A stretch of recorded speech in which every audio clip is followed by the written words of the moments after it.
Hey, we're rolling. It's been a while. It always seems to be a while. It's kind of crazy. Um, Life just gets in the way. That's just what happens.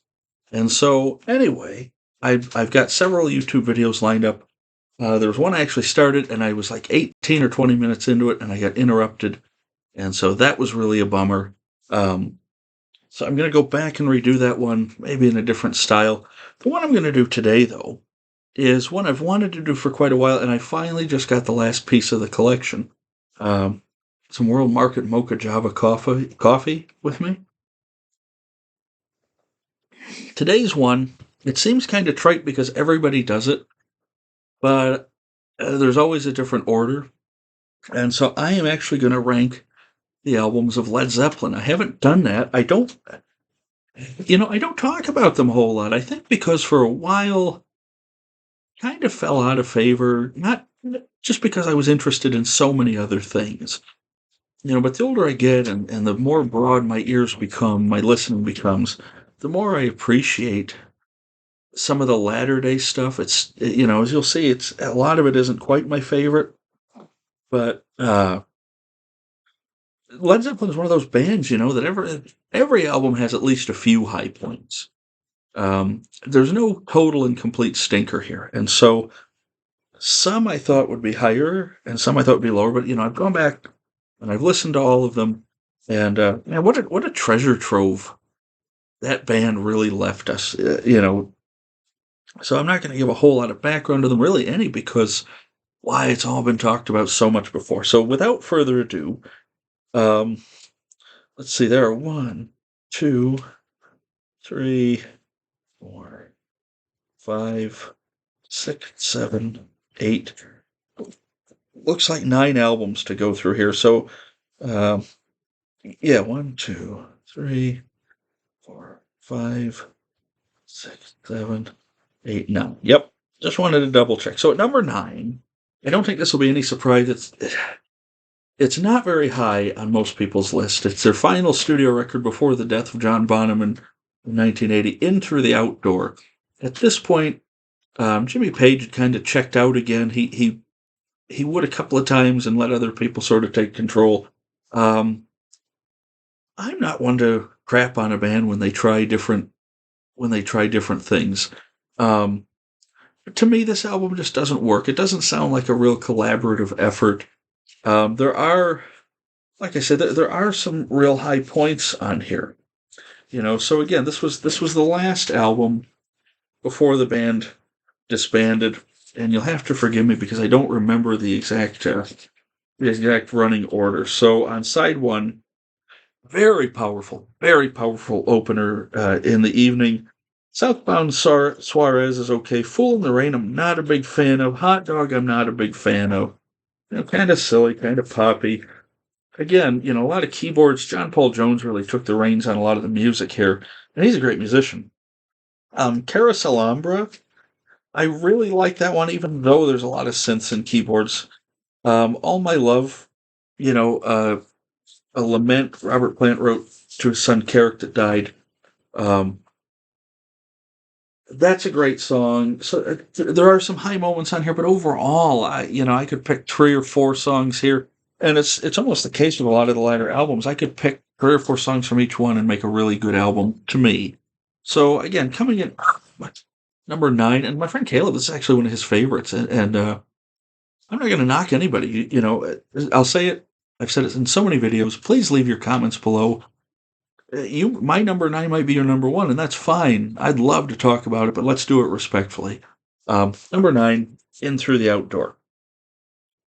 Number 8, this may come as a surprise that it's as high as it is, but Coda, which, of course, stands for the end. Basically, this was put out after, 1982. This was put out using live songs and outtakes after John Bonham died. Bonzo's mantra is really good on here. I love the version of I Can't Quit You Baby on here. We're Gonna Groove. Yeah, there's just some, I don't know. I like it more than In Through the Outdoor. Again, this is probably not the place to start with Zeppelin. So it was quite literally the end, the after. But number 8 comes Coda. Number 7, a lot of people put this one higher than what I'm going to, and I might catch some flack, and I'm okay with it. My friend John that runs Off the Record, this is one of his favorites, if not his favorite Zeppelin record. But number 7 is Houses of the Holy for me. I bought it so I could complete the collection. Actually, just bought it a couple of days ago. Um, again, there are some real high moments on here. Side 1 opens with The Song Remains the Same. That's pretty driving. Rain's song, I wish I liked more. Over the Hills and Far Away, I've just heard too many times. The Crunge, I like. Dancing Days, I really like. Jamaica, again, it's just silly and nonsensical to me. No Quarter is good, and then The Ocean is all right. So, again, a lot of people have this. I know some people who this is their number 1, so they might kind of be upset with me for having Houses of the Holy so low. But to me, this is where, this is 1973. Again, bands always change their direction, change their sound, but this is where to me, this was the first stumbling block because it was not a great record. It was a good record, but it wasn't a great one. And somewhat along those lines, I know other people, again, who, coming in at number 6, Physical Graffiti. There are people for whom this is their absolute tops. I know on Sea of Tranquility, Pete Pardo talks about this one as being one of, if not his favorite. My very dear friend Mike Fletcher, this is one of his top 2 or 3 favorites. And for me, part of it is just back then they didn't really do 3-sided albums. They do that now. But I almost, they used some outtakes from they used some outtakes from this one and from Houses of the Holy. And so you have Custard Pie, that's fine. The Rover is okay. In My Time of Dying is excellent. The song Houses of the Holy, Trampled Underfoot, is pretty good. Of course, the centerpiece to this album is Kashmir. And then on side 2 or side 3, you have In the Light, Bon Voyeur, I think that's how you pronounce it, Down by the Seaside, 10 Years Gone, I like.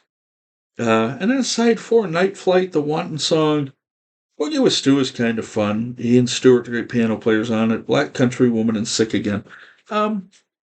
Nothing terribly wrong with it, but this could have been a single, perhaps 3-sided record. They could have left some of the outtakes off.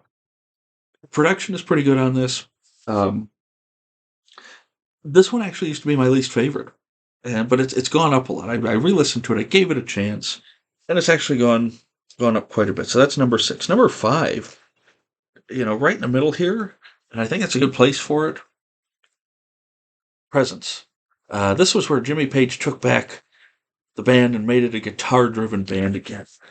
And so this one, just it doesn't rock as hard as the early stuff, but Achilles' Last Stand as an opener.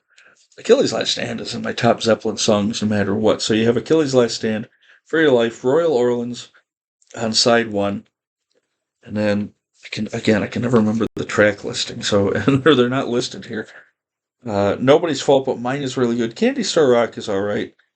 Hot Son for Nowhere is all right. Tea for One, the ending I really like that one too. So number 5, coming in right in the middle,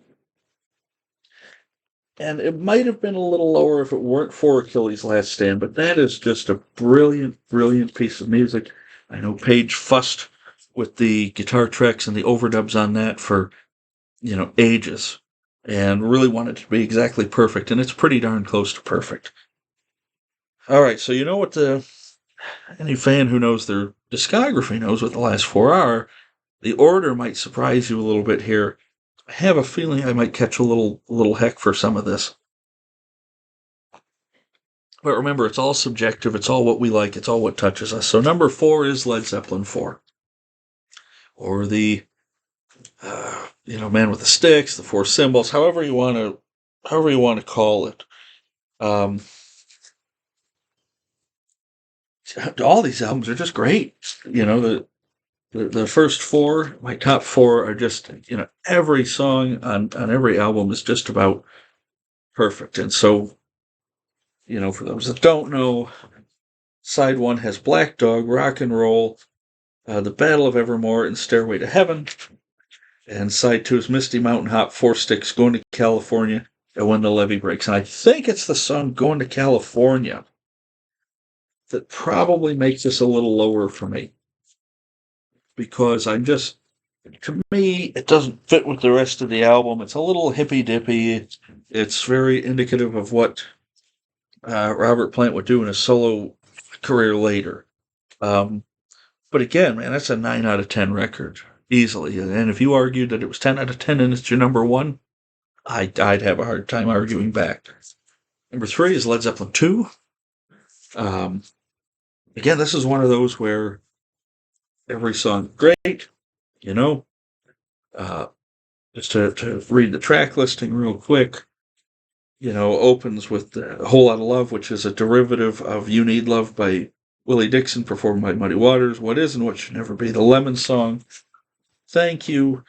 Side 2, Heartbreaker, Living, Loving, Made, Just a Woman, Ramble On, Moby Dick, and a great reinterpretation of the old Willie Dixon song done by Sonny Boy Williamson, Bring It On Home. I love that version of that Sonny Boy song. Starts out really kind of shuffling and rambling like the original did, and then they kick it into full gear.